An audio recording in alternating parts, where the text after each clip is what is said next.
Ladies and gentlemen, we are live. We are live and back at it again, folks. We got a jam-packed show ahead here at the Wrestling for Life Network as we bring you not one, but two. That's right, two preview shows as we jump into TNA Bound for Glory this Saturday and Halloween Havoc this Sunday. Me and these two pretty faces going to break everything down for you from start to finish on both these shows. Get in that chat. Let us know what's on your mind. So all you got to do is strap in, strap on, grab your snacks, grab your feel good, and let's go.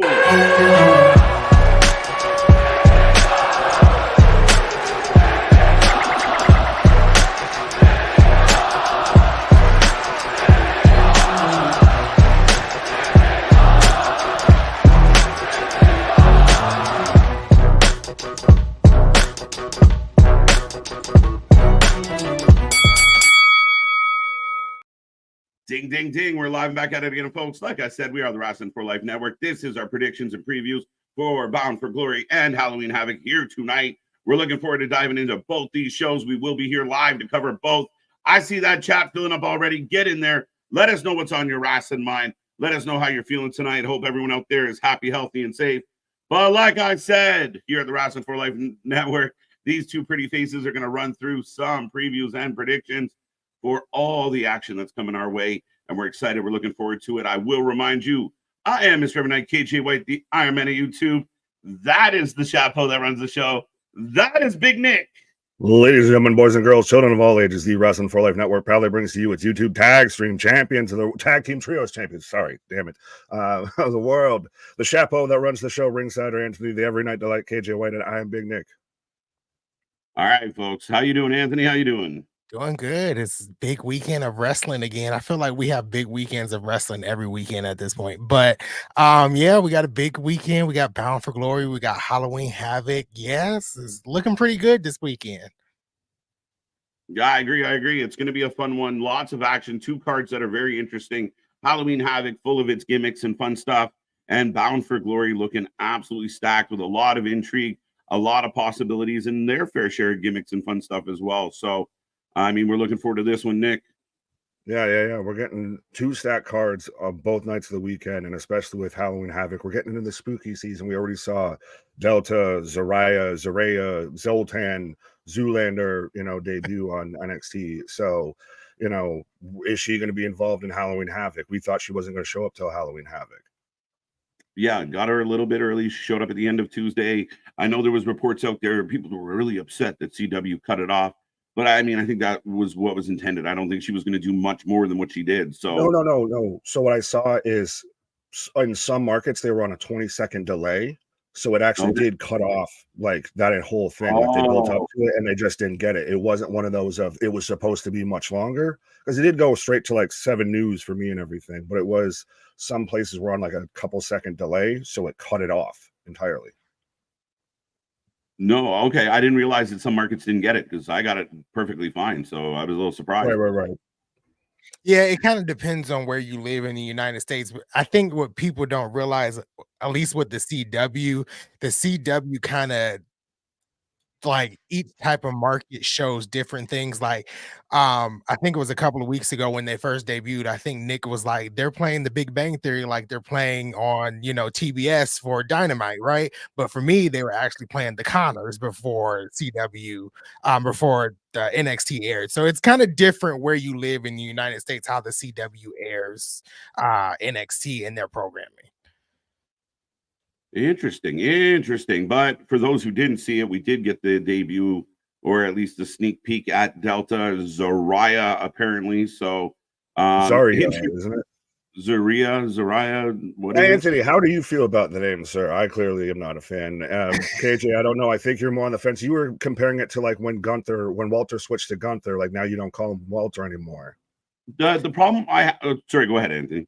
I think because like I didn't know her outside of the WWE, outside of what she's doing now, it doesn't really matter to me.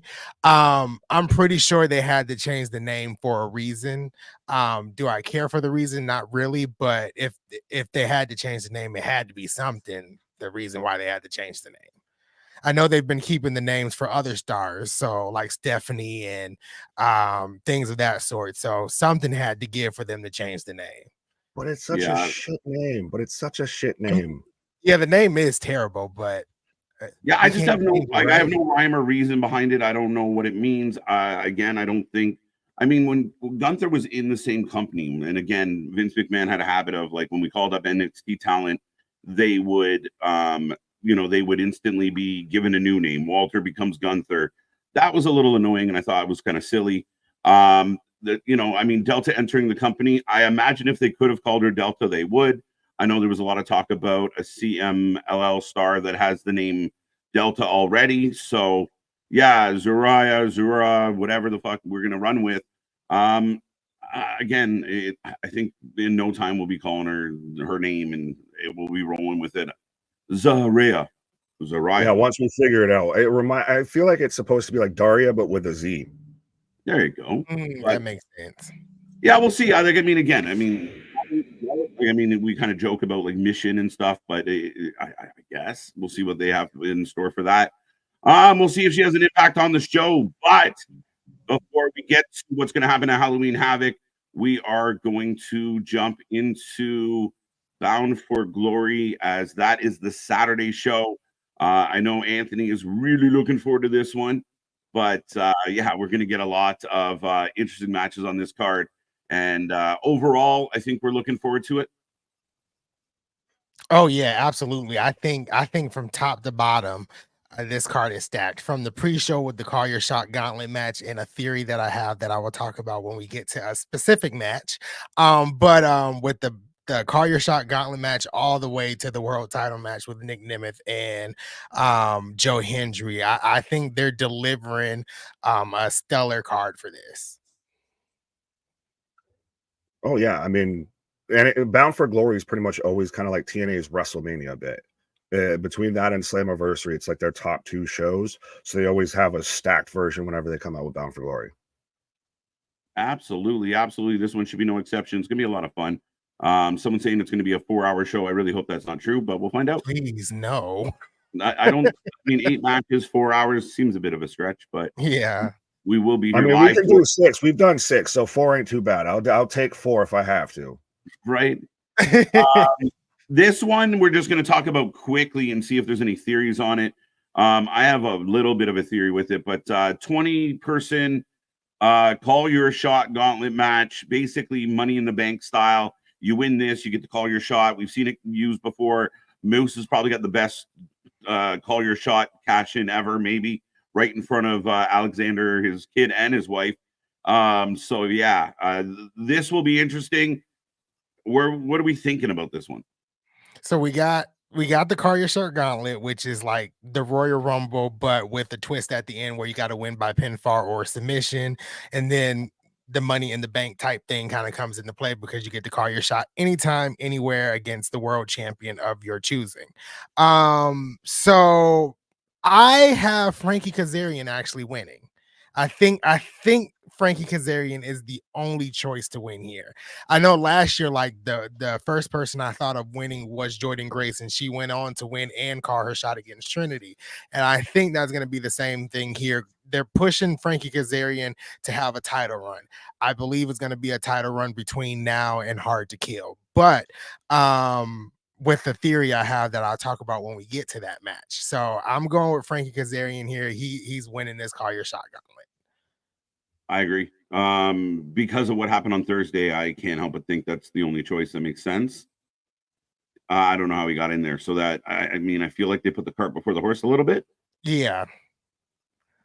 I guess I'm going to just go on an outside shot here and just take AJ Francis because I feel like I owe it to this man from constantly calling him flop. I don't know well enough. I can't call TBD with this because there's like still 15 or so of them. Yeah, there's like 14 TBD. It's crazy. Right. So I guess, can I take TBD? But if I'm taking out of at least who's announced, like I said, I guess I'll pay it forward and just go for the comedic relief and take AJ Francis. He's at least done fairly well in TNA. He's done a good job. He's been a prominent figure, I feel, a little bit in TNA. Yeah, AJ Francis is not a bad shout because, you know, he was digital media champion for a time there. Huge feud with Joe Hendry throughout the summer. So yeah, AJ Francis is not a bad shout to win this match. Yeah, I did a thing. I know TNA. Right. All right. And anyone out there has any thoughts on it? But No, I beef with Top Dollar now. There you go. There you go. But yeah, I mean, this is going to be interesting, and we'll see how it plays out when the rest of the show. AJ Francis winning would be interesting. Yeah, getting him over the top ropes would be the tricky part. He's a big man. Yeah, well, I mean, he can do that pretty well. He'll just flop over it. Oh, shit, you made me do it again. So now I definitely have to take him. But yeah, he's not jumping over it. You're not tossing him over. He's just gracefully falling over them. Exactly. Gracefully might be a stretch, but with all that being said, let's get into the first singles match of the show. Man, I can't wait for this match. I think this one's going to be a banger. But Josh Alexander and Steve Maclin going at it. Yeah, this is gonna be good.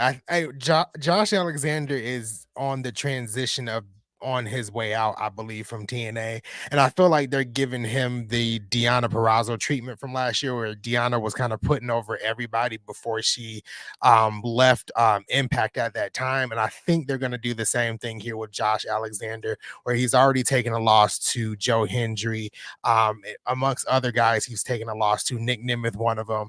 I believe this is the time that Steve Maclin beats Josh Alexander. I believe last year they fought at Victory Road and Josh Alexander got the win. So Steve Maclin is taking this home at Bound for Glory Saturday.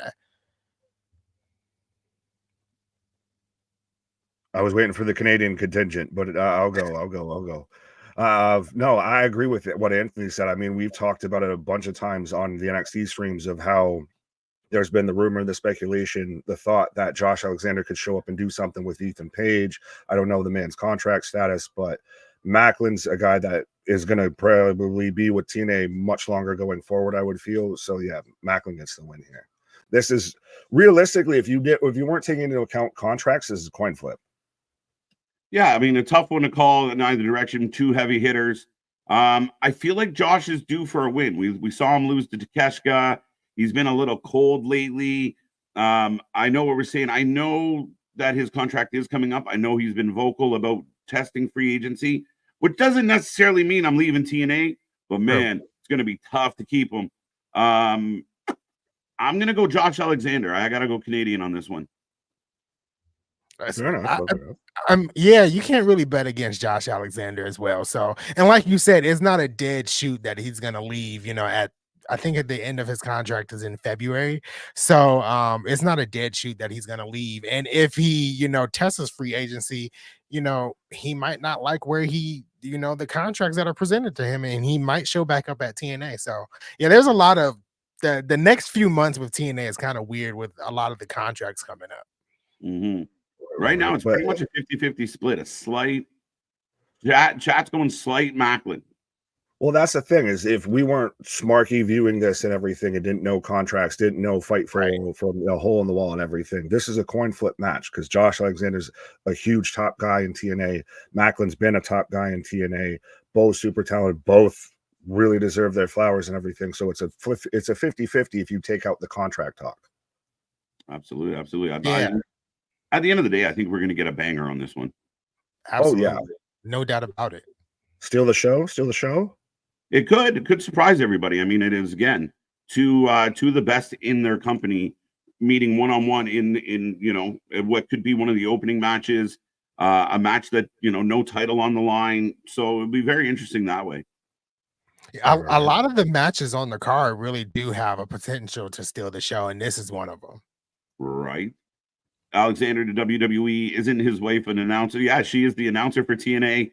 Oh, there you go. 2 for 1. There you go. We lose Ricochet. He'll resign just like Samantha did. And then she'll just come over there and the internet will lose their fucking mind for 24 hours. We've been through here now. That Samantha was the iceberg that we went through. So now when that happens with Josh, we're good. Right. We'll see, folks. But all right, chat says Maclin. You two say Maclin. I'm going Canadian with Josh Alexander. So, I mean, again, very, very interesting. But up next, this one is interesting as hell. We just talked about two big boys and a banger. This is right up the same alley. This is the match that I'm probably outside of the Jordan Grace match I'm looking forward to the most, because since Mike Santana stepped on the scene at Rebellion, I believe it was this year, he's been on fire, and Moose taking him out before Slammiversary where he couldn't compete in that elimination match really set the fire for Mike Santana and Moose to have this match at Bound for Glory. I want to take Moose, but I'm becoming such a big fan of Mike Santana that I want Mike Santana to win at Bound for Glory. I think this is going to be a phenomenal match. This one, and we'll get to the Vikingo match and the last one we just talked about, all have the potential to be match of the night. I think the competition for match of the night is very, very high for Bound for Glory, but I'm taking Mike Santana, and they're gonna kill it. They're gonna kill it at Bound for Glory. We follow Josh Alexander and Steve Maclin with Moose versus Mike Santana, and we're saying that this card isn't stacked and everything. Like, we're going from shorter, stockier, beefy boys slapping meat to big boys slapping meat and everything like that with this match here. And like Anthony was giving all the praises to Mike Santana, I fully agree, of ever since he was, even when we saw him show up in like House of Glory and everything like that. Guys had breakout 2024 year 100%. Moose is still always kind of that top dog though when it comes to TNA. And I mean, we know he's there for the long haul. The man's got like 8-something years is still on his contract and everything. Like, he's TNA for life. So yeah, again, if I'm just going coin flip, I'll take Moose just to be difficult with that, and just more of, you know, he's going to be always there. He's the constant. Santana, I would love to see him in WWE one day, to be honest. I know I hate to say pillage TNA, but yeah. Moose has had a tough year. I think 2024, the system's had a bumpy 2024. Mike comes in, Mike kind of feels like he's on the up, and Moose feels like he's on the down. I can't bet against Moose. Again, maybe it's a Canadian thing, but I'm gonna go Moose on this one. And again, I think this is gonna be a match to watch. We just talked about a potential match of the night. This one also has potential, but I'm not sure how committed Mike is to TNA long term. Moose might need this one more. No, you might be right, depending on like how long Mike Santana's gonna be with TNA. Moose is gonna be there, forever at this point. So, and Moose has taken a lot of losses since Slammiversary. He's been on the receiving end of some losses. So I mean, I think Moose is a good choice. But I'm sticking with Mike Santana. I feel like I can't go against Mike Santana at this point. Well, the chat is going 75% against Mike Santana. Wow. You're on your own. I thought it would have been closer, honestly, because honestly, right. I'm a big fan of Mike Santana, and we've talked about like Moose could even be another guy that at least pops up in an NXT. Like, we've talked about him versus, say, an Oba Femi is a dream match. Just give that to me now. So I don't think it's that, clear cut that Moose wins, but fair enough, chat. Yeah, 75% saying that Moose is gonna win. That's crazy. Right. I'm on my own MDB, and I'm pretty sure I'm gonna be right too. So Santana isn't a big guy though. He's pretty big. He's not a little man. Yeah. I mean, you might be surprised when he stands toe to toe with Moose come Saturday. Right. Boom, boom, boom. This one's interesting, and this has been an ongoing saga. The Monsters Ball. Yeah, this has been a ongoing saga that at some points didn't even make sense. Especially with the Steph D. Lander, I have to have surgery kind of bit, which it turned out to be, factual, but it just how they played it into it didn't really make sense. Big fan of PCO, and big fan of Matt Cardona as well. I feel like this would be a great match. It'll be a fun match. I don't think it'll be a match that'll kind of steal the show or anything. It'll just be that kind of fun, comedic match between these two. I'm taking PCO to retain though, because I don't know where Matt Cardona is in standings with TNA. Like, I don't know if this was just for a couple of months or not. So I'm taking PCO to retain. How about you, Nick? Sorry. Oh, fair enough. I'll take Matt Cardona for the win. I know PCO's the TNA loyalist, but I still, when does, the Canadian Frankenstein still have to kind of dial it back and everything like that, and maybe kind of, sit a bit more on the bench and everything, and maybe hopefully TNA can invest and have Cardona there around a bit more and everything like that. So with that, I guess star appeal, if anything, like I'm just more halfway going on a limb with this and taking Cardona. I don't think that PCO's lost a step. I don't think he's anywhere near done doing what he's doing. Man, again, I think I'm on a run here, but going Canadian, PCO. That's because we're building towards a specific tag match that I know you're definitely not going Canadian at. I've been waiting. Monster balls are always fun. We just talked about 2. Whoa! Clip that. Monsters balls are always fun. Always fun. Always fun. So the Canadian Frankenstein, it's Halloween. He's tied into the company. We got him. So yeah, I'm going PCO. Again, another match that could surprise us just with the chaos and be one of the memorable matches of the night. Yeah, it definitely has the effect to be a memorable match. It's crazy because I know Matt Cardona wants to go back to WWE. He said he wants a bigger company to reach out to him, which is kind of weird. But anyway, I think PCO takes it. I don't see Matt Cardona. TNA is his way in the back door. He can sit there and just go through NXT and everything like that. True. Just slide in the back door into WWE. You didn't want me through the front door. I'll go through the back door. Pause. I think it's an interesting situation. I talked about this the other night with Matt Cardona, and just I wonder if he's kind of, I don't know if priced himself out is the right term, but I think he almost expects it, and I don't know if it's just going to be handed to him. With so much talent out there, he's in a really interesting spot. And again, he's not as young as he used to be. He's great, but I'm wondering if, I don't know, he didn't latch on with AEW. He hasn't latched back with WWE. He teases it just about every WWE pay-per-view, especially Royal Rumbles. I mean, I always said that Cardona's going to end up back there. I'm curious right now. But, could it be him? I hate to put it this way, but him working. Yeah. I mean, the man just came off a whole pec injury and was out most of the year and everything, I believe. So maybe this is a way of him to get a little bit more buzz back around him and everything, outside of just being the GCW GM and a sling and everything. So maybe if there's the tease and the talks, and he's helping put over Chelsea too as well and hyping her up too.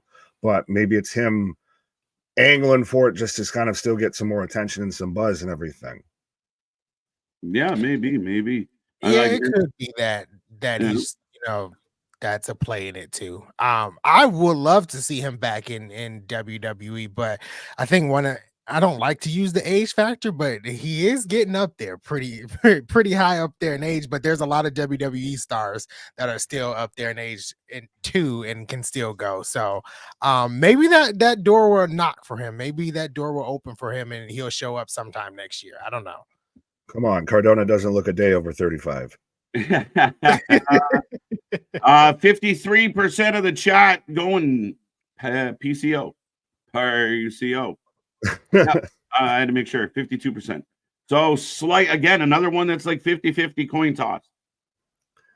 And that's a telling of a good pay-per-view, as when every match pretty much back-to-back, well, minus, I guess, Santana and Moose, has been pretty much a coin flip.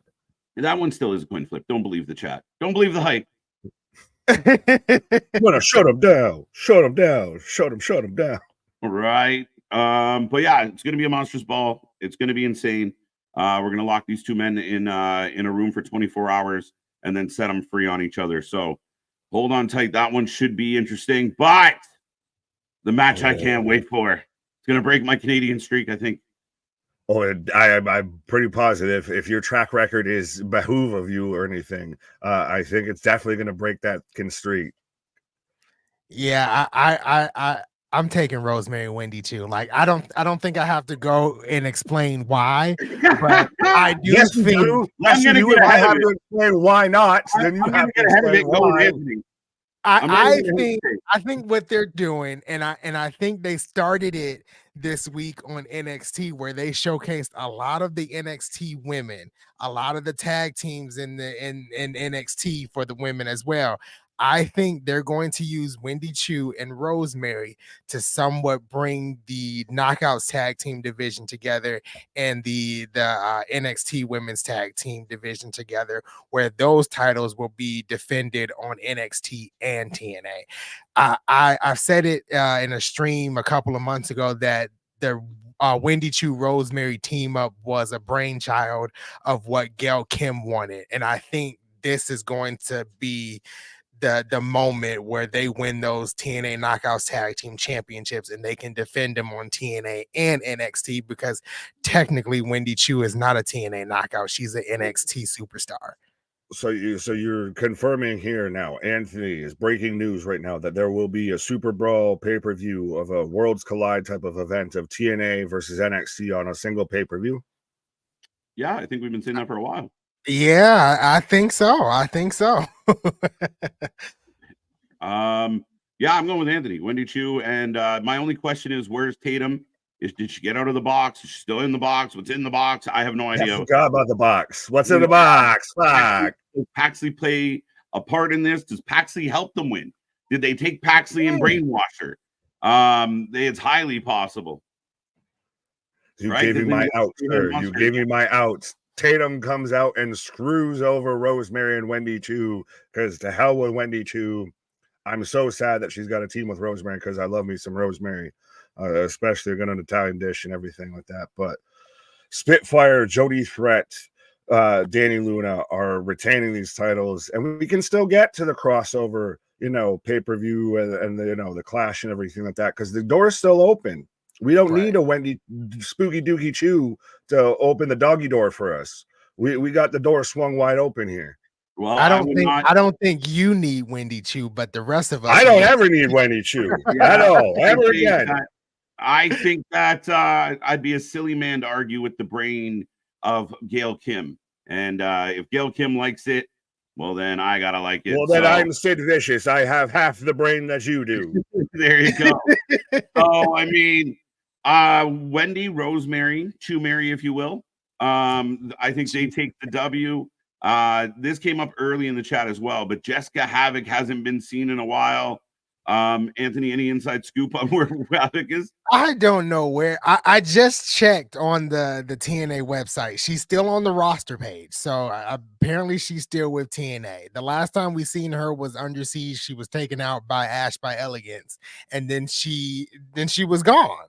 And it seemed like after the fact, Rosemary was going after Ash by Elegance because of that, but then they kind of switched to this whole Wendy Chu thing. So I don't know where this happens. I could see Havoc maybe coming back and maybe potentially costing Rosemary and Wendy Chu the titles and saying to Rosemary, it was us. Why are you with this? Why are you with Wendy Chu? Not in my house. It could be something like that, but I don't know. I have no clue where Havoc is.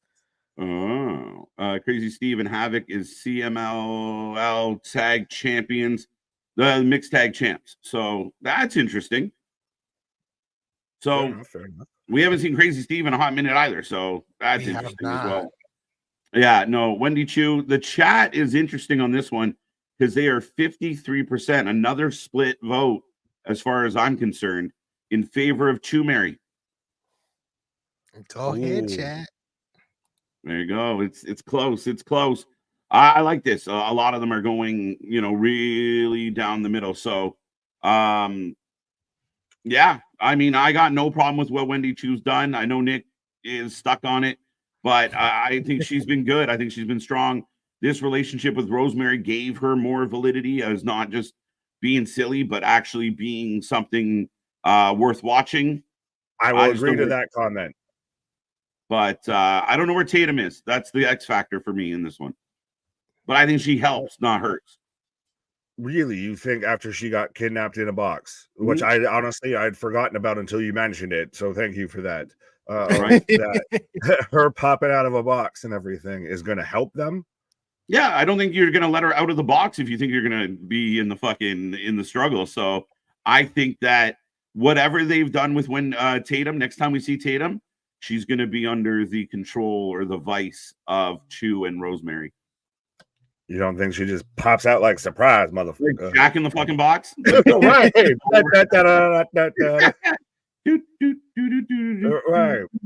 Right. But yeah, I mean, the chat, Anthony, myself are all Chu fans, and Nick is. Well, I don't choose you. How about that? There you go. All right, boys, on to the next. I know Anthony was eager to get to this one. I didn't know this was going to happen. They announced that Vikingo was back, and then they parlayed it into announcing the X Division Championship match. This one can cook.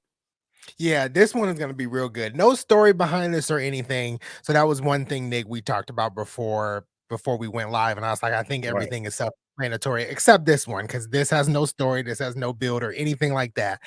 After Mike Bailey defeated Leon Slater, there was a Vikingo video package, and it was announced that Vikingo would be challenging Mike Bailey for the X Division Championship. I do not think Mike Bailey is losing, but I do think this is going to be one of those matches of the night. I think they're going to deliver. I've seen Vikingo in the ring in a TNA ring before, and he delivers every time he's in there. So this is going to be a good one. Hey, Tony Khan. See, this is how you do just cool shit to be cool shit sparingly. 100%. This match, like, it's been a hot minute. It's been at least most of 2024, I feel, since we've seen Vikingo and him out there with Speedball. These two guys have been out there. I'm sure they've almost probably crossed paths on the indies, like a House of Glory show or a GCW show or something like that. Right. So this is going to cook no matter what. And it works because it doesn't have a story like you said or anything like that, but it's a cool match to have a cool match, and you only do it once in a blue moon when it comes to TNA. TNA most of the time has stories, has build, has everything behind it. That's why they've got to map everything out, because they do the tapings. So to have a cool match just to be a cool match on a rarity, I think is pretty awesome. And I think this has the potential to steal the show. And I thought, honestly, until I saw this announced, that Vikingo was exclusively signed to AEW. Turns out he's not. So could we maybe instead of a Phoenix, we cross the line and we get a Penta and a Vikingo or something like that? Imagine a Vikingo shows up in an NXT. How about that? Interesting. I didn't think the bridge was there. Turns out it is. Right. Vikingo for the win, because I'm tired of seeing his Speedball naked feet. You are the knee pad patrol. You are not the foot police. So exactly. You're not the foot patrol. Pick one job. Pick one job, MDB. You can't have all of them. Right. Yeah, I mean, this match should cook.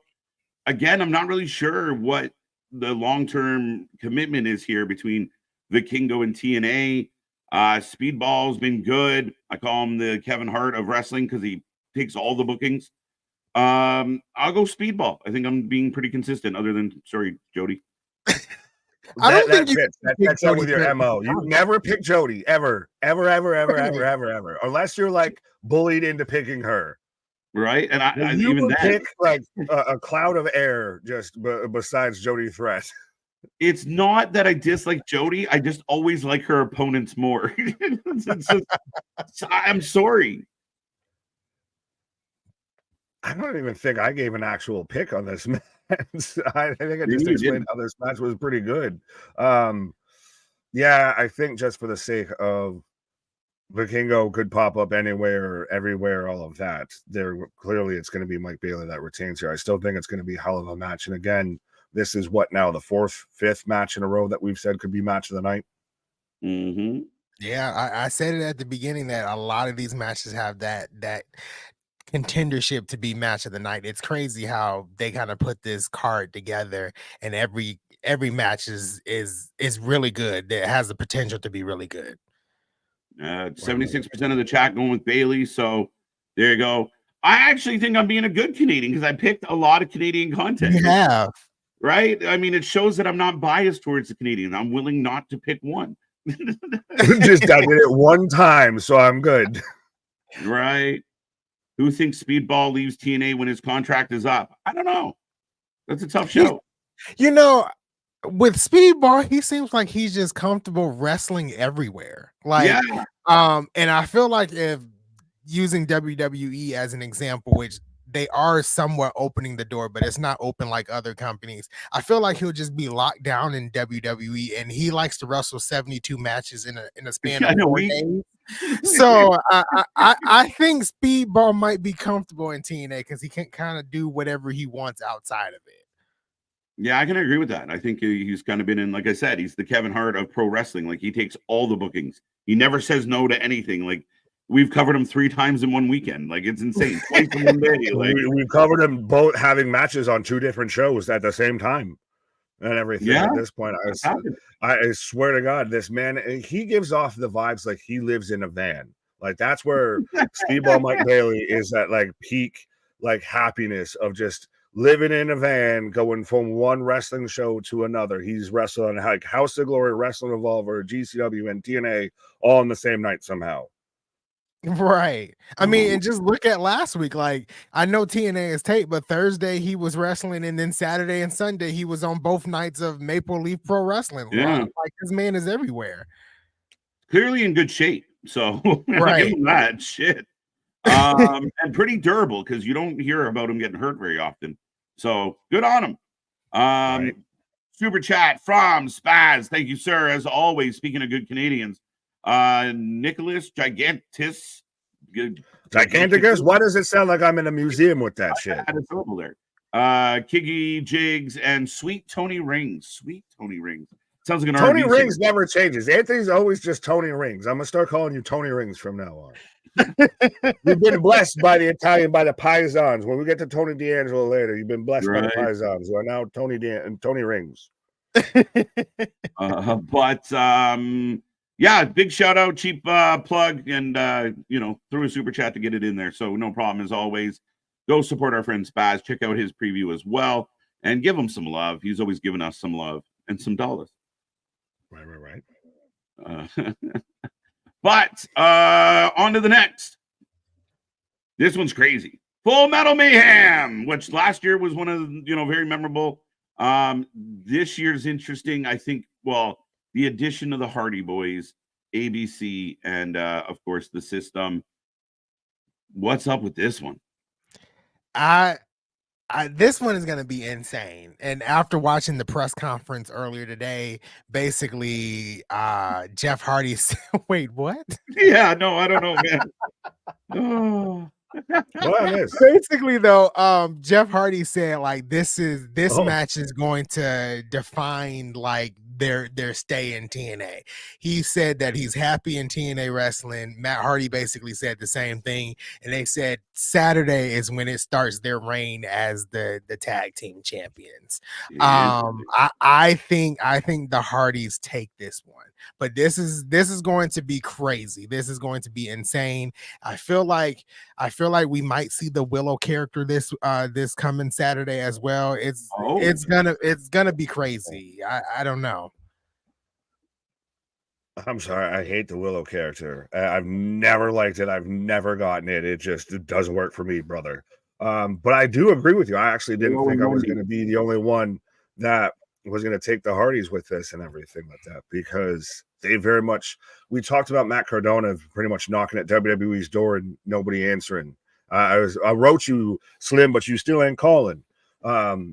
That's what it feels like a little bit with, especially Matt Hardy. So I think they've now realized we'll just commit to TNA and maybe we'll backdoor our way in here or something like that here. And you've seen them out there, like they were at the Pistons game or something like that they just highlighted with Joe Hendry and the Hardys. Yeah. So they're becoming much more of the focal points of TNA. They were just at House of Glory, so Hardys for the win. I'm pretty confident that the System is not keeping their belts, but I said that last time we had a pay-per-view and they just keep winning them. Like you said, the System has had some issues, but for whatever reason, they seem Eddie and Myers seem to be holding onto those belts pretty tightly. I kind of wonder. I'm going to go ABC wins this, and I mean I think the Hardys are more noteworthy, but I wonder if ABC wins this. The Hardys kind of fade for a moment. And that's when we get, Willow coming back. Is there a little bit of breaking it in instead of just showing up as Willow? I don't know. It's just a guess. But so then we go to Jeff versus Matt.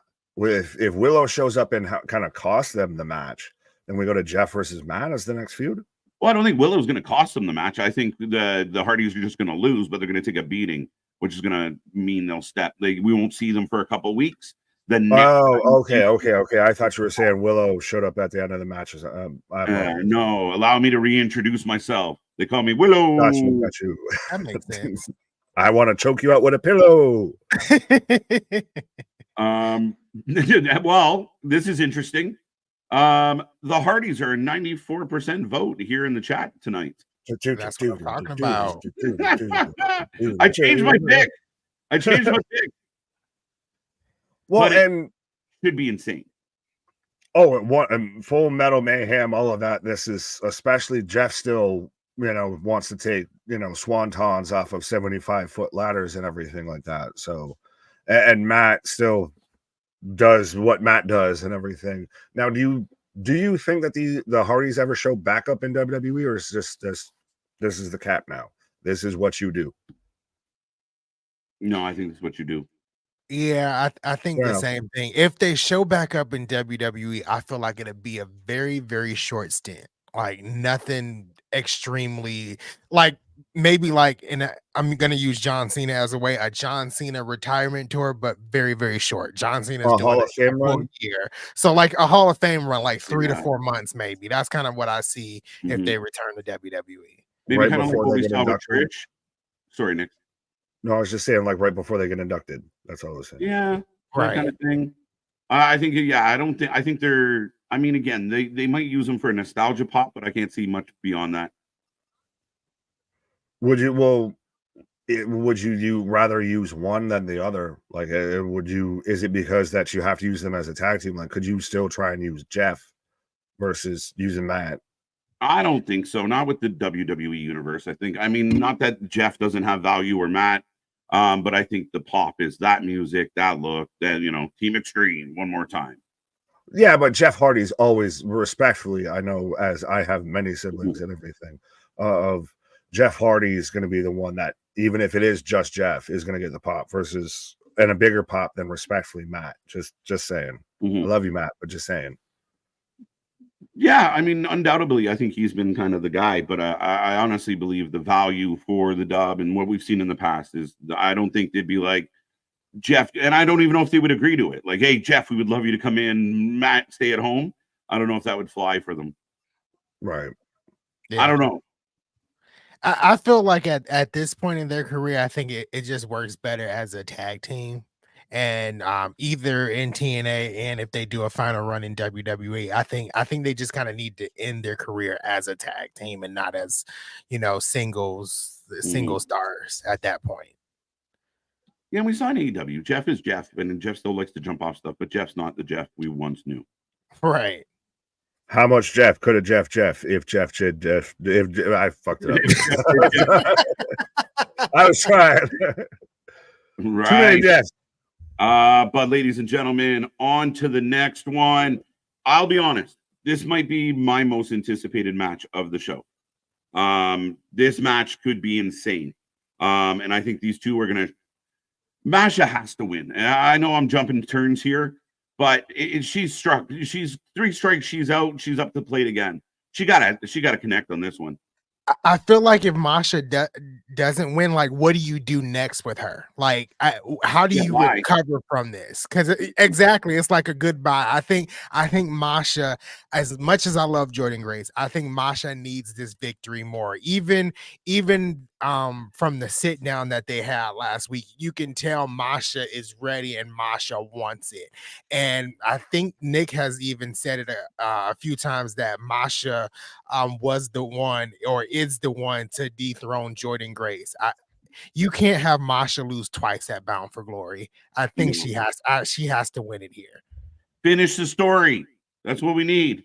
See, I picked Masha, but not for any of even the whole reasons of, she needs to finish the story and everything like that. Like, I've obviously been clearly a big fan of Masha. I was sitting there, raising torches and everything when she was somehow higher in the overall PWI versus the women's and everything like that. Masha's been phenomenal. I think she goes over Jordan here because Jordan's on her way out. We Yeah. talked about this with Josh Absolutely. Alexander and everything.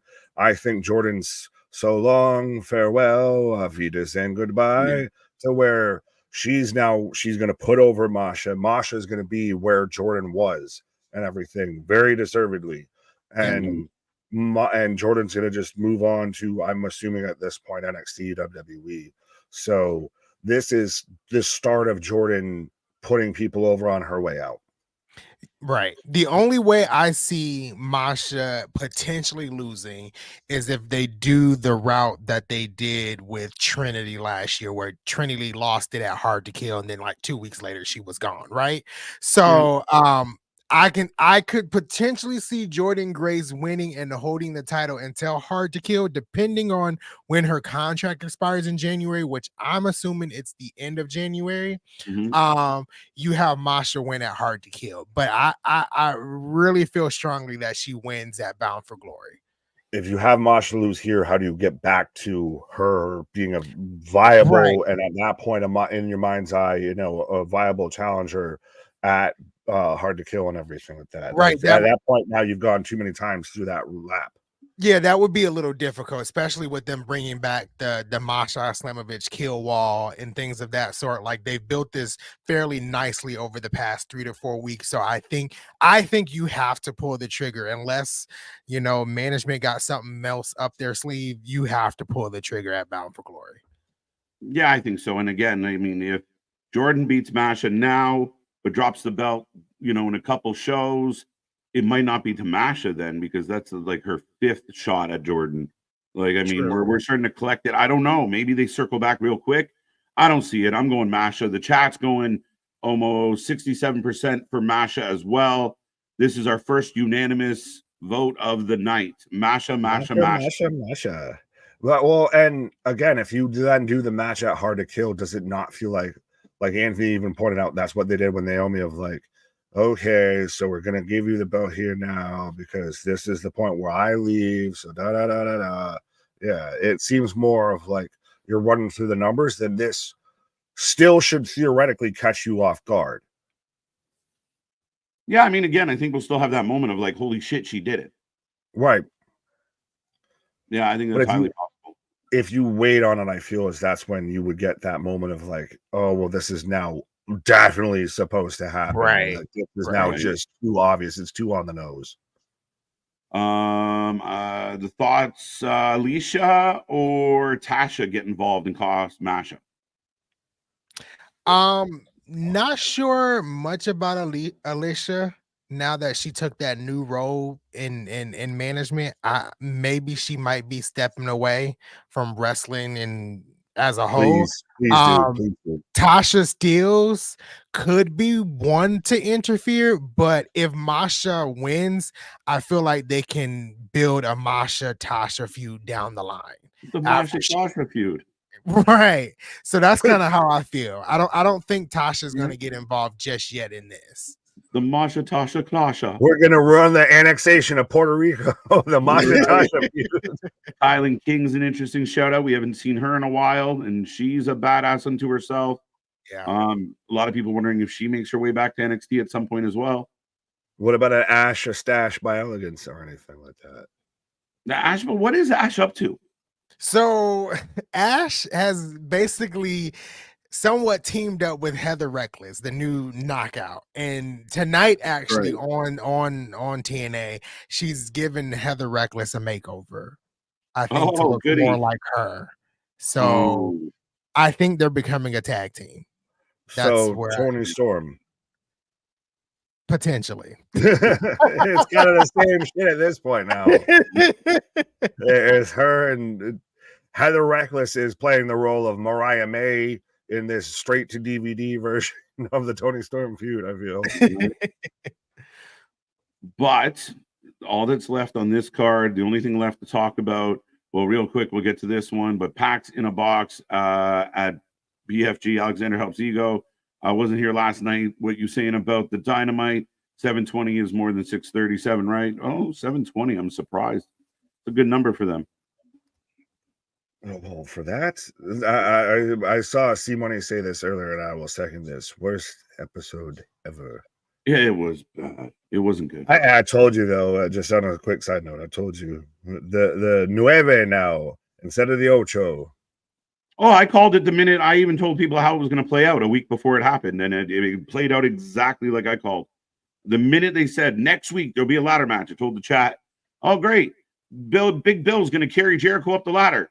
Ding! Survey says it was. That's part of why I was frustrated with it. It was like, you know exactly what they're going to do. Yeah, It's that was disappointing. just a terrible show altogether. And I'm still slightly mad at Boston for him making me watch it. So, well, ladies and gentlemen, without further ado, the main event. The main event, which has an interesting caveat of Kazarian as a special guest referee. Randomly, I think he just made himself the special guest referee. Nick Nemeth, Joe Hendry. Do we believe is the question. I was believing Joe Hendry was going to win until I realized that Frankie Kazarian is in the Call Your Shot Gauntlet match, and I do believe he's going to win. I don't think Nick Nemeth or Joe Hendry is walking out with the title at Bound for Glory. I think Kazarian is going to call his shot as the special guest referee in this match to win. That's my theory. I would love Joe Hendry to win, but that's my theory. Would it be a bit of a meh if Kazarian leaves the show as champ? That's a popcorn fart and a half, my guy. I'm a little nervous about that choice. That and the crowd goes meh. And it was the fact that they brought it up on the press conference that really got me thinking. And even Joe Hendry, like Nick Nemeth was like, I don't care if he, calls his shot. I'm still winning. Joe Hendry was the one that said, I'm a little nervous if he does. Interesting. Do you think perhaps someone else wins the Call Your Shot? Now, we don't know who, but and Kazarian helps that person? That could be the case too. I just don't like Kazarian leaving Bound for Glory as champ. I don't know. You talk about a big Debbie Downer. That's a Debbie Downer right there. Be bummed out. I don't think anyone outside of these two is leaving Bound for Glory with a championship. So I guess I'll skip to the front of the line here with this. I'm taking Joe Hendry. I think he's become the figurehead, the front runner, the face of this promotion and everything like that. He's the most talked about guy in the fucking company. All due respect still to Nick Nemeth. I know he's on Busted Open and everything like that, but Joe Hendry's a meme. How many kids are going to be doing, Joe Hendry Halloween costumes versus Nick Nemeth Halloween costumes? Just saying. So Joe Hendry's winning this title. Come hell or high water, come cash in, come call your shot, what have you. Joe Hendry is leaving as champion. What about JBL? We've seen him popping up. Oh my fuck. Yeah, that was way up top. That was brought up too because JBL has, in a way, helped Nick Nemeth retain the title. So you have JBL in play, you have Frankie Kazarian in play, and then also going back to Joe Hendry's tweet a couple of days ago where he was like not arguing with a fan but responding to a fan who asked him a question about has it faded out for him, and he said in 4 months it'll be different. Then it came out that he was going to be the focal point of TNA in 2025, which in my eyes makes him champion at Hard to Kill and not Bound for Glory. You give Frankie Kazarian like 4 months or 3 months to hold that title until Hard to Kill. I don't know. Why are we just giving these participation championship reigns and everything like that? You get 4 months of you done a good service to us, so we're going to make you champ for 4 months before you drop it to the real guy that we're going to put you over. I don't think it's more of a participation ring. He's been really trying to get that world title literally for months at this point, and he's doing anything conniving in his way to get it. And if he can connive his way to being the special guest referee and then to be in the Call Your Shot Gauntlet match, it sets up perfectly for a 2 or 3 month heel run as a champion, to be honest. A 4 month chase. It's not now that you say that out loud, we're going to be pretty bummed out if it happens. But Joe chasing Kazarian it really helps Kazarian get over as a heel and makes him a pain in the ass, though I don't really love the idea overall. Yeah, that's the thing. If you have all these great matches, you have all these great moments, and you respectfully, you leave with Kazarian as champion. They've done Kazarian. Yeah, I mean, I think it would be. I mean, if nothing else, it should be a great deal of heat. Absolutely. I'm still going Joe.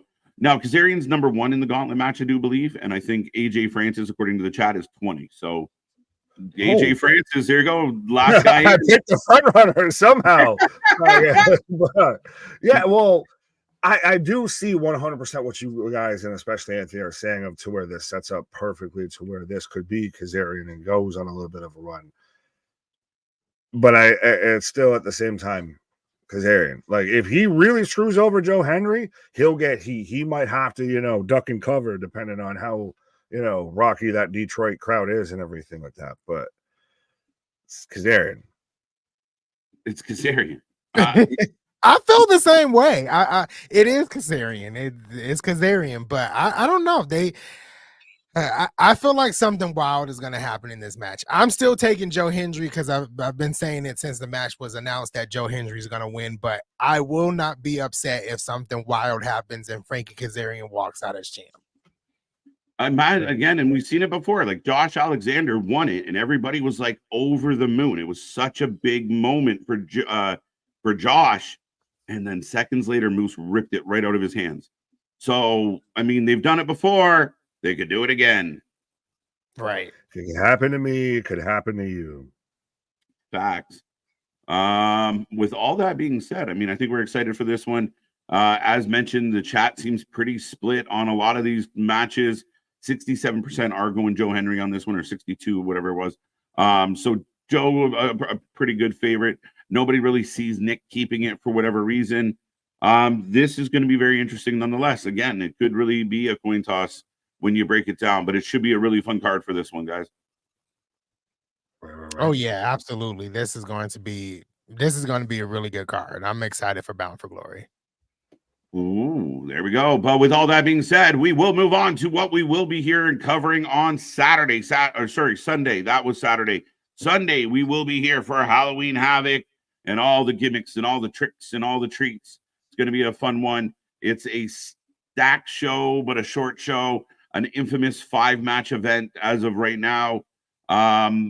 So we'll see. But the opening, or one of the matches, the one we're going to open with, is going to be Kalani Jordan taking on one of the members of Fatal Influence. We're not sure who it is, but we can decide whether or not Kalani is going to retain.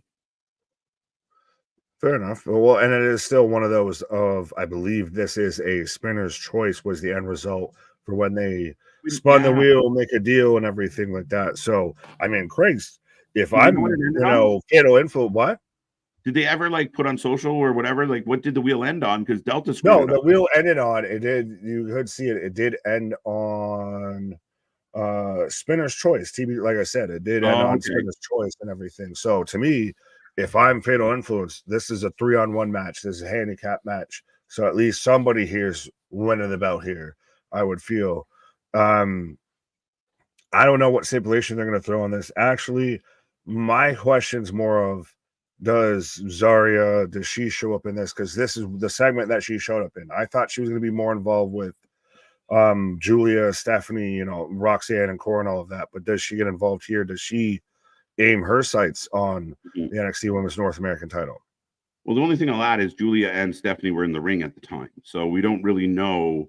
Fair. Again, you weren't happy with Kalani being in the middle of Julia and Stephanie at the end of that match. So we don't know if she's heel, babyface. We have no idea what they're going to do. Now she feels heelish, if I'm guessing.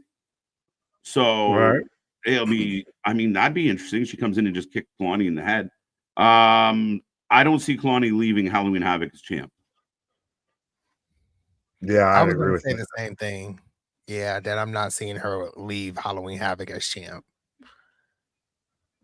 She's good. She's had a little run. She did, try to get her things. She's a little bit bland overall. I mean, she's up and coming, but I think Fallon, JC, or Jasmine, and I actually said on Tuesday, give it to Jasmine and let the other two go after tag titles. Jasmine's kind of feels like the little sister of the group, but I think all three of those ladies are a little better off with that belt right now. But now who wins it? That's the thing. That's the only interesting part. Jasmine really. Yeah, like as I said, I feel like she's the little sister. Her and Kalani kind of had more of the interaction on Tuesday, and then you let JC and Fallon stick together and go after tag belts. I mean, that's just a guess, but if I had a vote, I'd give it to Nix. If fair enough. If I had a vote, I guess going with my heart versus anything else, I'll take Fallon. I think we all agree that Kalani's not leaving here because literally Fatal Influence should be able to, and for all heels and purposes, should stack the deck against Kalani, and we still don't know what's floating around outside there and everything. So Kalani's not leaving with it. I'll take Fallon's leaving with it. Yeah, I couldn't remember her name until you said it, Fallon. Because I was about to call her Mickey James's twin. Let's go. But I can see Fallon taking the victory and walking away with that North American Championship. Yeah, I mean, a good shout. I mean, even JC, if JC pulled it off and happened to be the one, he's kind of the unannounced or unanointed leader of the group. This is going to be very interesting. If Kalani finds her way out of this, I'll be very surprised. She might need some help, but not even really sure who would help her at this point, unless somehow Delta surprises us or Zariah. It'd be very interesting. Yeah. I think the safer betting odds here on this whole match is that Kalani is just, whether she loses it to a Jasmine, to a Fallon, to JC, she's not leaving Halloween Havoc as Women's North American Champion. Now, does that make her a bit more of a transitional champion or anything? Like, how do you feel if this is the end of her reign? How you feel about it? Yeah, I mean, again, she was the inaugural, so I wouldn't really call her a transitional champion in the sense of she was the first ever North American Women's Champion. I think they like her, but I mean, she can't hold the belt forever. She's had it for quite a while. I don't think this means that they've given up on her by any stretch, but I do think that, with all the talent, especially what we're seeing on NXT on a week in and a week out basis, that, maybe someone else should hold that belt for a little bit. Yeah, and I think she's had it since the beginning of June-ish. It's almost November. Yeah. She's had it for a good bit. So yes, it might be time for her to lose that strap. Right. Everyone asking about Hakuna Matata or Hika Lululemon or Hikaleo or Hickory Sticky, whatever you want to call them. Right. Maybe. Not in this match, though. Not in this match, guys. All right. Yeah. The grudge match of all grudge matches. Andre Chase and Ridge Holland. Oh. You need to do something if you're going to go this way with Ridge. If you don't go all the way with this and he actually beats Andre Chase, and maybe hopefully we get the one-off at least between him and Duke, which would probably be the best match I think out of anything that he's done with Chase U. But to have him turn around and lose to Andre Chase after all of this, like, it's another false start. It's another start and stop with Ridge Holland. And just at this point, what the fuck are we doing? Harlem Bravado for the win. Anthony. I'm gonna agree with Nick.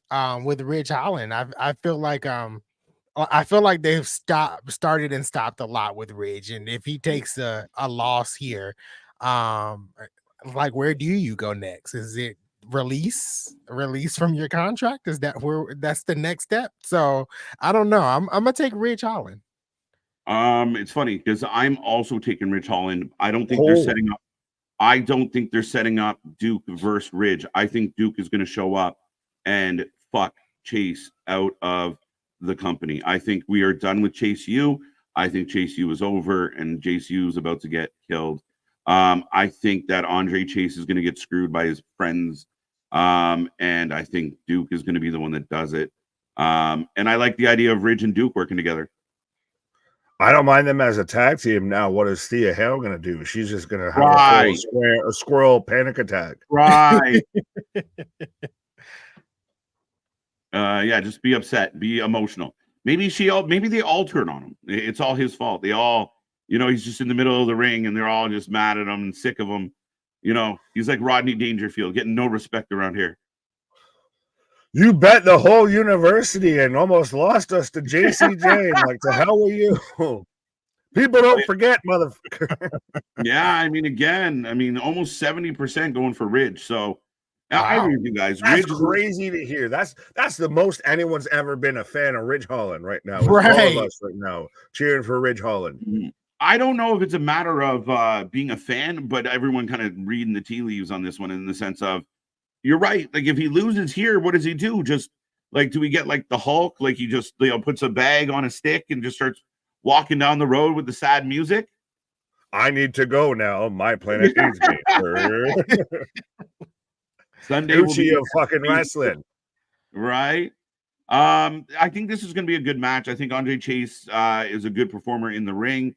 But yeah, I think Chase U's run its course. I thought it ran its course about 8 months ago. And we're still here. So yeah, let's put a nail in this coffin. And I don't know, but I see Duke showing up and costing Andre Chase. That's not a bad shout. That's not a bad shout, to be honest. Right. I don't know. And this is an ambulance match, by the way. Oh yeah, I forgot about that. Well, and I think that this helps with having only the 5 matches and everything when every match has a stipulation. Yeah, and they're going to go long. They're going to breathe. You're right.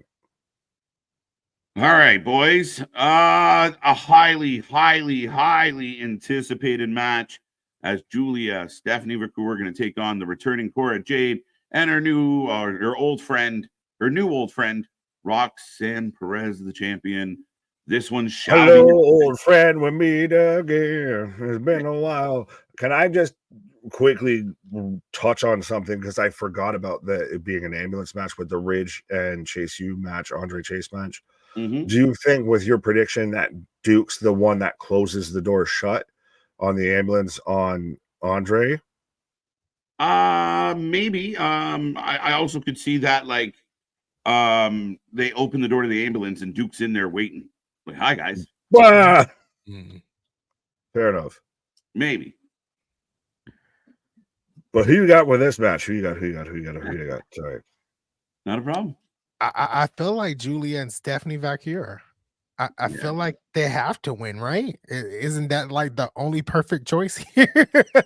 I don't think it's a slam dunk as you would assume. Mm-hmm.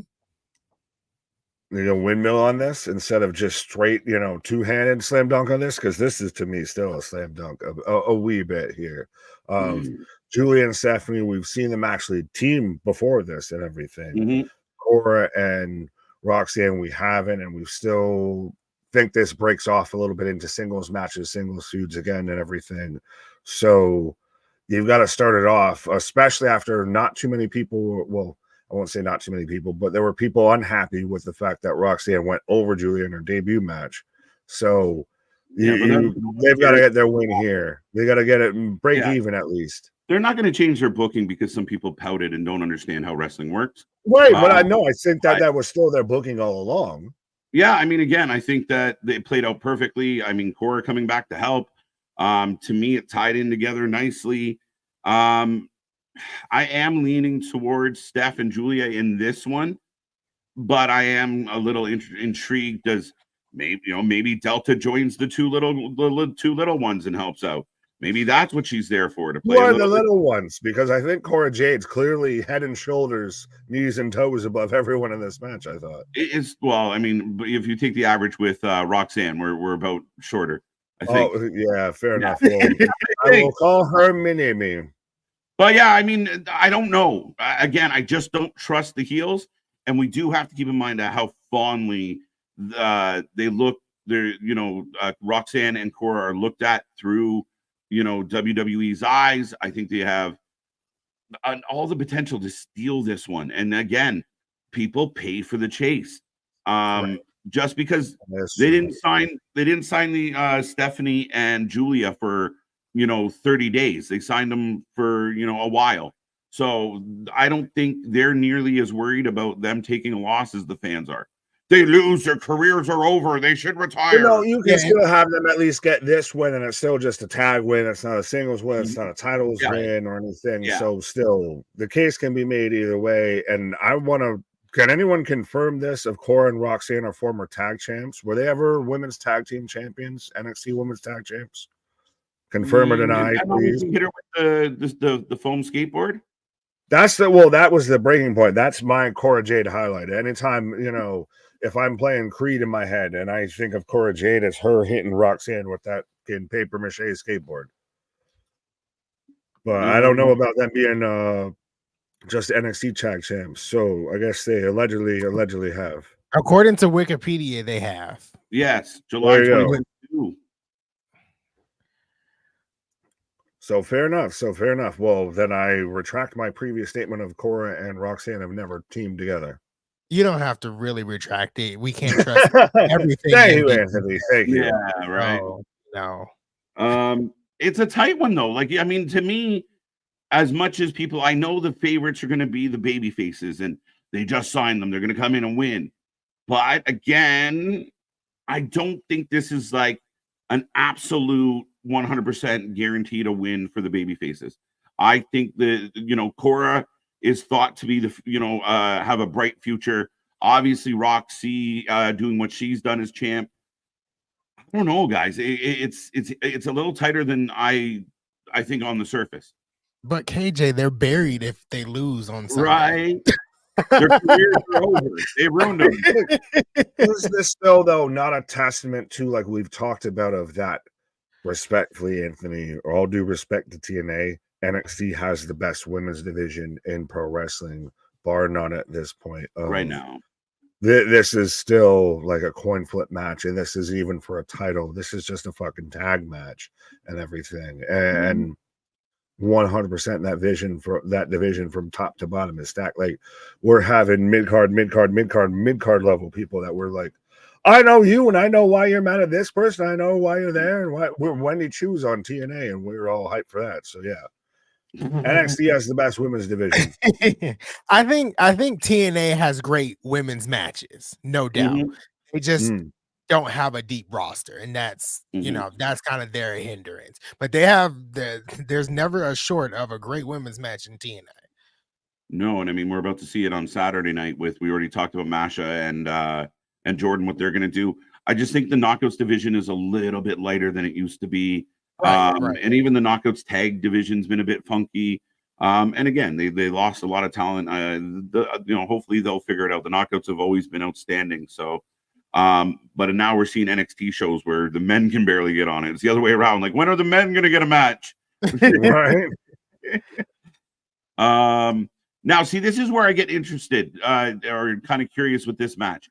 So Damien says Stephanie's going to pin Rox, the perfect way to start Stephanie's run. But Julia just started a run too, guys. Like, this is why there's so many moving parts. Cora just came back from a long injury. Rox is your champion. So all of the arguments of like, who gets buried, who doesn't get buried, who goes over, who goes under. I think if I'm going to call my shot on who the dance partners are coming out of this match, it's Stephanie and Cora, and it's Julia and Roxanne. Yep.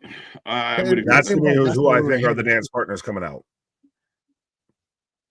I feel like that's where we were heading anyway with Julia and Roxanne. Like, I don't think they would pivot to Stephanie and Roxanne. I think that's where they were all going, was that Roxanne and Julia.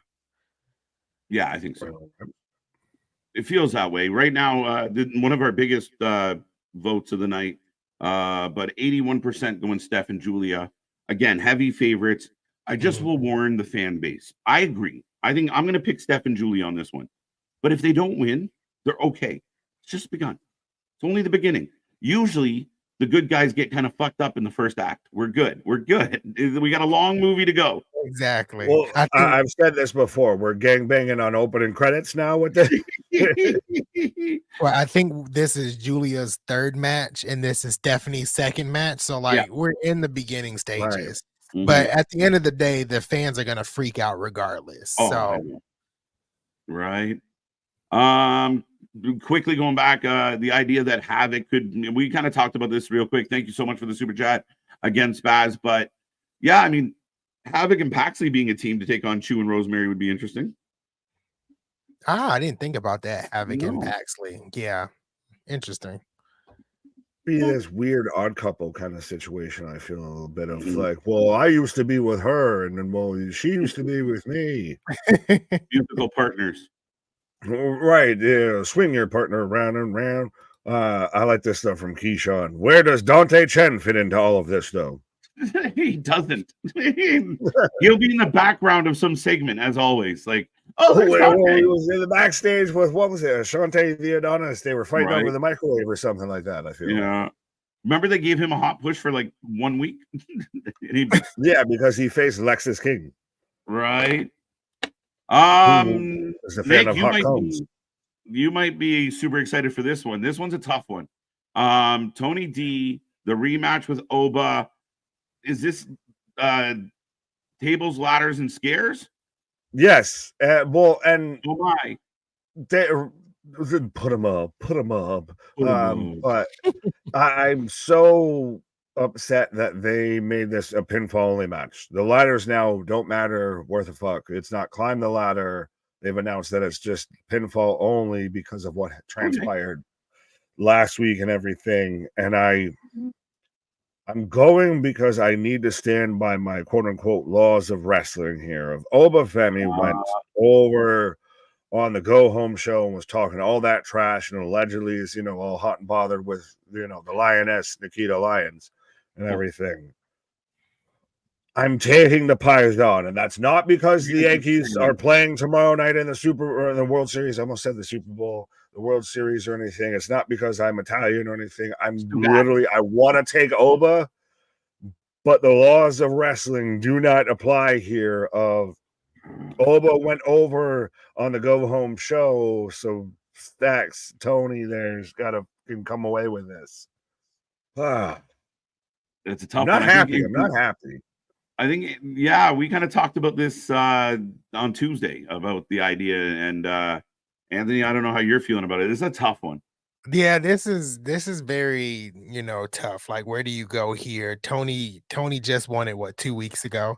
And then Oba, it's like you don't bet against Oba, but he did lose like for the first time. So Oba could potentially take it back because I know I've been strong about saying Oba was never going to lose that title. He was going the Oscar route and say, I got a contract with Raw or SmackDown, deuces, here's your title, I'm gone. This is tough. I don't know. Honestly, I don't know. This is very tough to choose. Yeah, this is a tough one. I think Tony needs it more, but there has to be a caveat. Like Byron saying maybe Hikuleo shows up here. Somebody, I believe jokingly, I hope jokingly, said Ryback, which is hilarious. Please no. Listen, if we were going to bring Ryback back, I'd happily watch him get his ass kicked by Oba Femi. And then he can go back into retirement. Right. No, I'll throw a guilty pleasure pick out here of, friend of the channel there, Big Vito from the FBI and everything in WCW shows up. But could we see it to where Oba loses here and this is more of a pole vault into he takes on the winner of Trick Ethan of you're destined for bigger and better things. You're now world title picture versus mid-card title picture. Yeah, we're just going to pile a bunch of ladders and tables and shit on you. And like me and the whole crew are going to jump on you to get the pin. And we're all going to hold you down. Yeah, you're going to sleep with the fishes. Well, and that's the thing is too, the ladders, the not like climbing the ladder thing kind of with me with this feud, with this match. I'm okay with it. That is pinfall only. We're tables, ladders, and scares. It's like I watched the ladder match this week. Pinfall only. Well, I saw a ladder match this week that made me not want to see a ladder match ever again in my life. So, fuck it. Not because of a participant. What if Stacks turns on Tony D? I already said that would chase you. I can't double down on the. Yeah, well, and does what again? You can just say turns. explain the reasoning and everything beyond Like that. why? Why would he do that? Like at this point, there's no reason. Right. Maybe Oba's afraid of heights, and that's why they're not doing the lot. I don't know. No, you can't do that to this big motherfucker. You can't have this man that we all thought was gonna just be like, I'm sorry, I broken your toy, and just hands back the North American title. And Right. You can't have this man like scared to get past the first ring. You can't R-Truth this man. All due respect to Ron Killings, you can't make Oba Femi have R-Truth gimmick. Who attacked Rizzo? Perhaps that plays into the finish. I think it was Nikita Lyons attacked Rizzo. Was it even an attack? She was just taking a nap on a steel chair. That's all it really was. That's all it looked like. It didn't look like an attack to me. It looked like you woke this woman up from a nap. There you go. She tripped, fell, landed on the chair. You must have slipped, fell, and bumped your motherfucking head. Interesting. That'd be interesting if it plays into this. I can't make a choice. I'm going Oba. Real name, no gimmicks. I can't make a choice. I feel like I'm gonna be wrong if I take Tony D though. I'm gonna go Oba.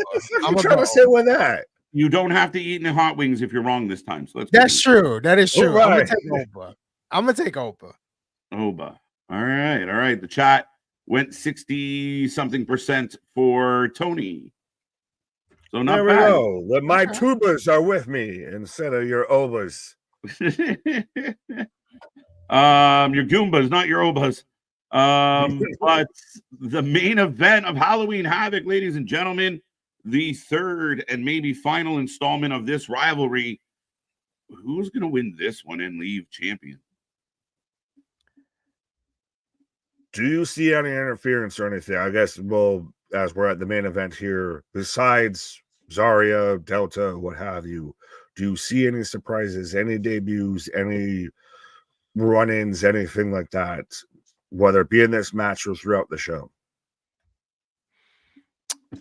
I don't see any type of interferences. Moose is not one of them because Moose is wrestling speedball the night after Bound for Glory at the TV taping. So Moose is not one of them.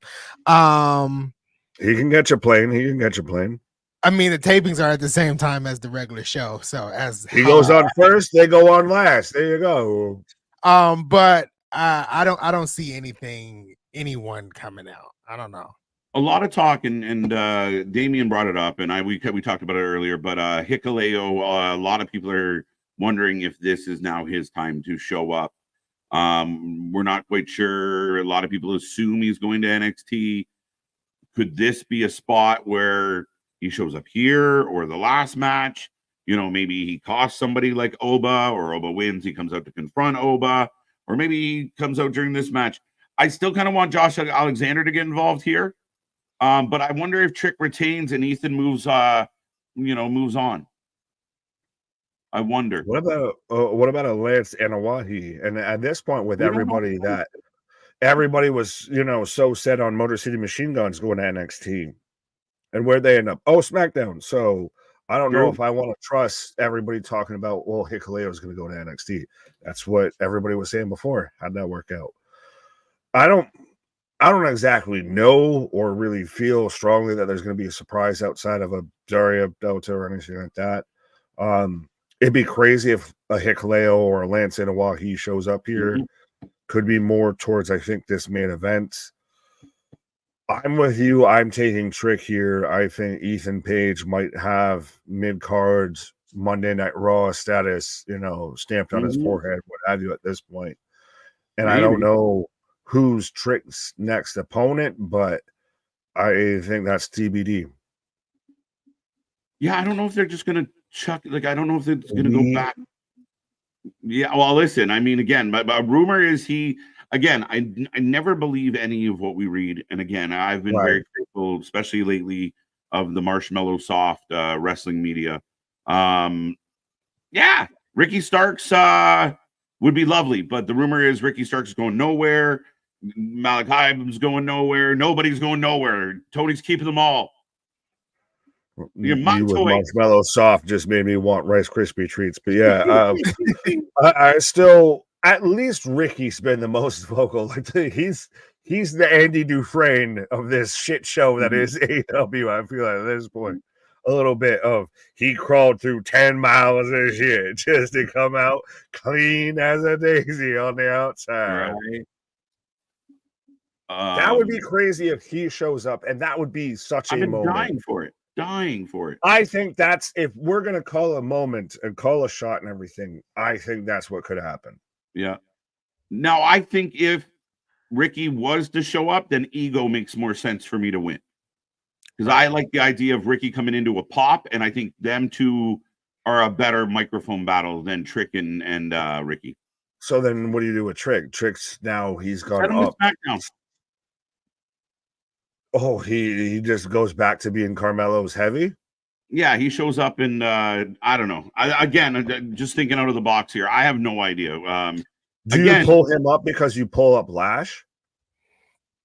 Because we've assumed that, well, they're clearly together, and we're assuming that they're going to pull up Lash and Jakara. We've already got Carmelo there.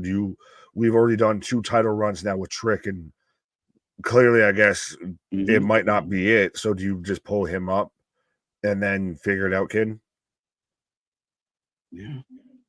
I know with both shows potentially going 3 hours next year, which I'm not a fan of, they're gonna need some talent, especially SmackDown.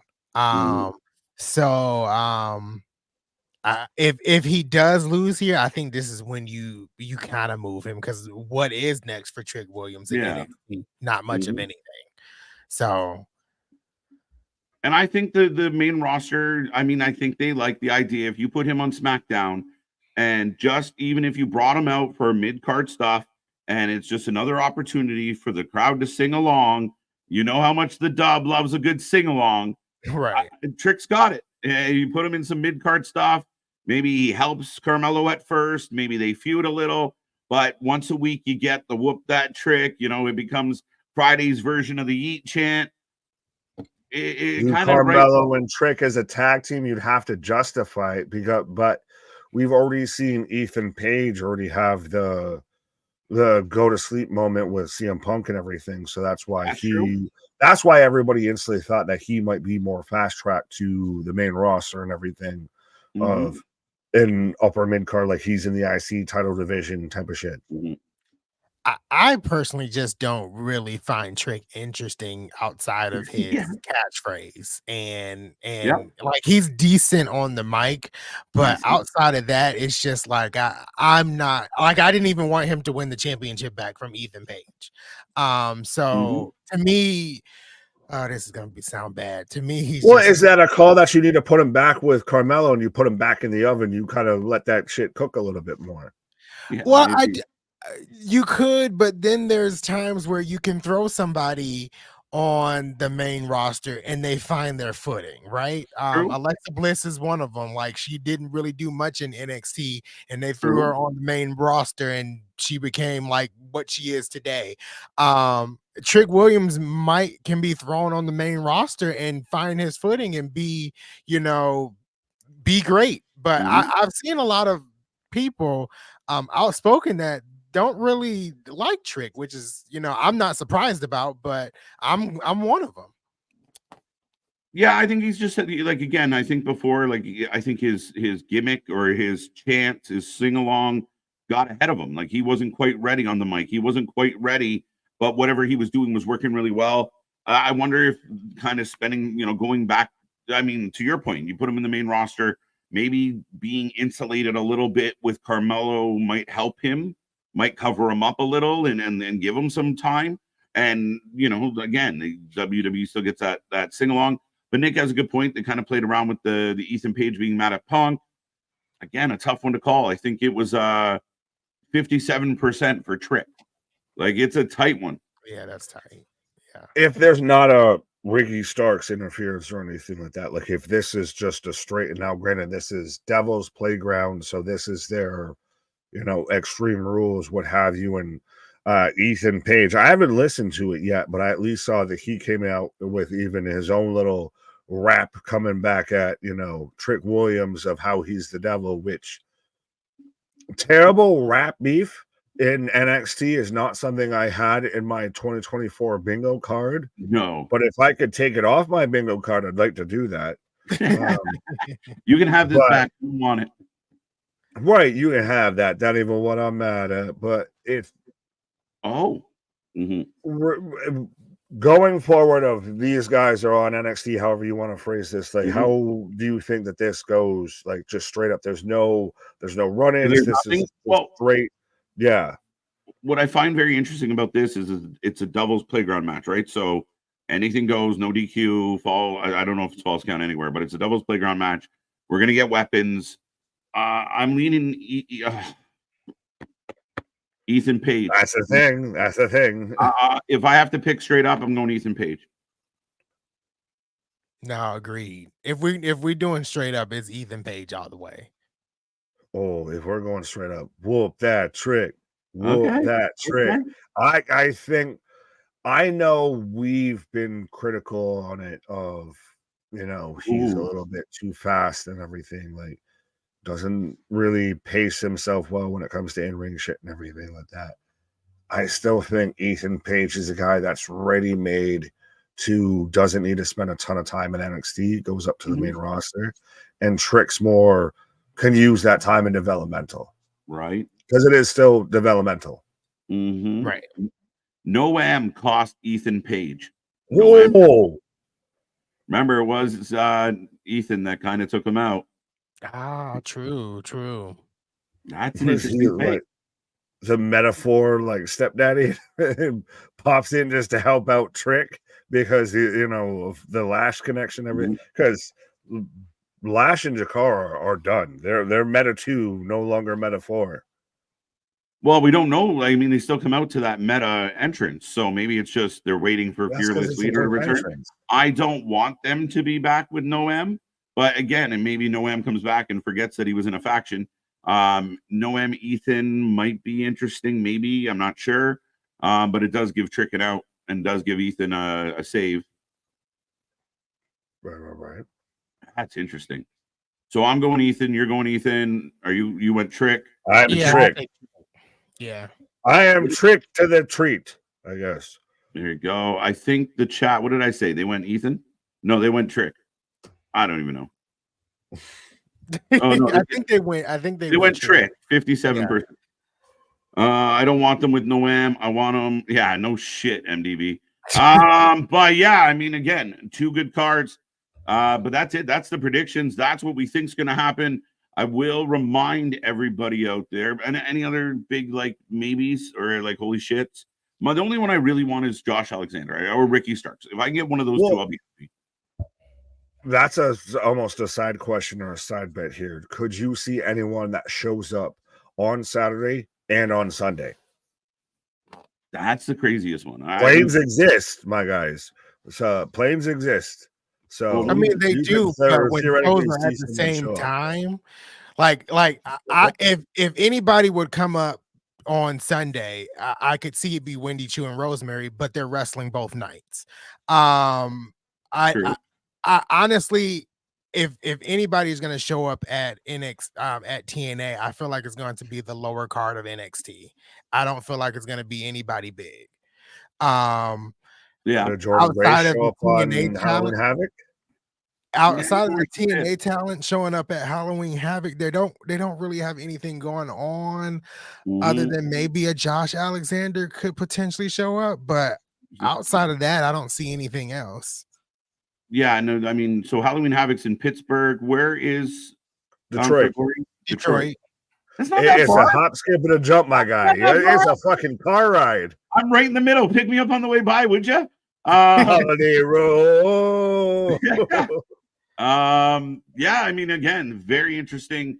But it will be interesting because I think each of them have kind of done their own thing, and any crossovers that were alluded to have kind of been taken care of. So maybe not. Fair enough. So just a question. It's still crazy to think that that's like, you know, a thing you have to consider. Like it's one of those that you can't just poo-poo it. Like it still very much could happen. Oh yeah, that's what makes this fun. Right. Oh, it's insane. Right. But yeah, that's it. That's our predictions, our previews. We will be here live 7 p.m. Saturday, 7 p.m. Sunday. We'll also be here 7:30 p.m. tomorrow. I will remind everybody our Wing of the Ring is out now. Go check that out. Go find it on our page. It's down in the original content and latest videos. Click on it, have a watch, have a laugh. If you want to get some wrestling trivia and watch us eat some hot wings, it's a good place to go. Plus, Wrestling Court is there as well, and our old interviews, as well as everything else that we've done outside of our live streams. Go check that out. Go give the channel some love. Don't forget, go to the video and comment on what you would like the trivia topic to be for the next round, which will be here in November in a few weeks. Wrestling Court coming back. Wing Show will be back. And so much more coming your way with all these pay-per-views and shows. We're on like a 15-day run, or it'll end up being like a 14-day run. But yeah, go check that out.